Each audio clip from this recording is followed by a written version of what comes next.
ஜெய்ப்பூரில் Amber palace அப்படின்ற ஒரு பேலஸ் தான் வந்துருக்கிறோம். ஸோ இது ஒரு முக்கியமான பேலஸ். அந்த பேலஸ் எப்படி இருக்குது, அதோட ஹிஸ்ட்ரி என்னங்கிறத டீட்டெயில்டாக பார்ப்போம் வாங்க.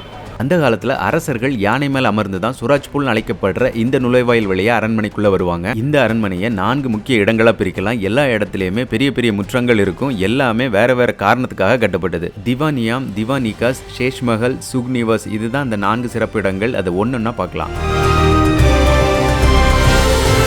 நம்ம சுராஜ்பூல் வழியா இந்த அரண்மனைக்குள்ள வந்த உடனேயே ஜலப் சவுக்னு அழைக்கப்படுற பெரிய முற்றத்தை நம்மளால பார்க்க முடியும். ஒரு போர்ல வெற்றி பெற்றதுக்கு அப்புறமும் சரி, இல்ல ஒரு திருவிழா நேரத்திலேயோ இந்த இடத்துல தான் 100 யானைகள், குதிரைகள், படை வீரர்கள் அணிவகுத்து நிற்பாங்க. இந்த அமைப்பு எப்படி இருக்கு அப்படின்னா, ராஜா தன்னோட அரண்மனையெல்லாம் மேல இருந்து கீழே பார்ப்பாரு, கீழே படைகள் அணிவகுத்து நிற்கும். இந்த இடத்துல நின்று அந்த சீனை கற்பனை பண்ணி பார்த்தாலே ரொம்ப பிரமிப்பா இருக்கும். இந்த இடத்துல ராஜ குடும்பத்தினர் வழிபடுற ஷீலாதேவி கோவிலும் உள்ள இருக்கு.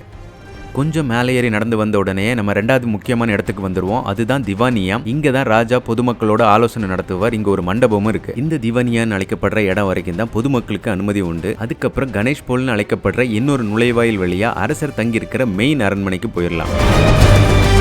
இந்த கணேஷ் போல் இந்த அரண்மனையோட முக்கியமான ஒரு அட்ராக்ஷனா இருக்குங்க. இந்த இடத்துல நம்ம நிறைய பெயிண்டிங்ஸ் பார்க்க முடியும். முக்கியமா விநாயகரோட பெயிண்டிங்ஸும் நம்மளால மேல பார்க்க முடியும். இந்த நுழைவாயிலே பார்க்கிறதுக்கு அவ்வளோ அழகா இருக்கும். இங்க கண்டிப்பா நின்று போட்டோஸ் எடுத்துக்கோங்க. கணேஷ் போல் வழியா உள்ள வந்த உடனே இந்த அரண்மனையோட முக்கியமான பகுதியான திவான் ஈகாஸ் என்ற இடத்துக்கு வந்துருவோம். இந்த திவான் ஈகாஸ் சிறப்பு விருந்தினர்களுக்காக அமைக்கப்பட்ட ஒரு இடம். இங்க தான் மகாராஜா தன்னோட அமைச்சர்கள், பிற நாட்டு தூதுவர்கள், அதுக்கப்புறம் மிக முக்கியமான விருந்தினர்களை இந்த இடத்துல தான் சந்திச்சு பேசுவார். இந்த ஆம்பர் பேலஸ்ல ரொம்ப அழகா இருக்கிற ஒரு இடம். அதுக்கப்புறம் இந்த ஆம்பர் பேலஸுக்கே மெருகூட்டுற ஒரு இடம்னு சொன்னா அது சேஷ்மஹல் அழைக்கப்படுற இந்த கண்ணாடி அரண்மனை தான். இந்த சேஷ்மஹலோட சிறப்பு என்னன்னா, ஆயிரக்கணக்கான பெல்ஜியம் கிளாஸஸ் சின்ன சின்ன கண்ணாடிகளா பிரிச்சு இந்த சுவர்கள்ல பதிச்சிருக்காங்க. அதனால இரவு நேரத்துல இந்த சேஷ்மஹலுக்குள்ள ஒரே ஒரு மெழுகுவத்தியோட வெளிச்சத்துல 1000 நட்சத்திரங்கள் போல் மின்ற ஒரு வெளிச்சத்தை நம்மளால பார்க்க முடியும். சேஷ்மஹலுக்கு நேரெதிரே இருக்கிறது தான் சுக்னிவாஸ். இந்த இடத்தோட சிறப்பம்சம் என்னன்னா, இங்க இருக்கிற சுவர்கள்ல சின்ன சின்ன துவாரங்கள் இருக்கு. அது வழியா தண்ணி வர வச்சு அந்த காலத்துல இது ஒரு ஏர் கண்டிஷனரா பயன்படுத்தியிருக்காங்க. குறிப்பா இந்த சுக்னிவாஸை கோடை காலங்களில் ஓய்வெடுக்கிறதுக்காக பயன்படுத்தியிருக்காங்க.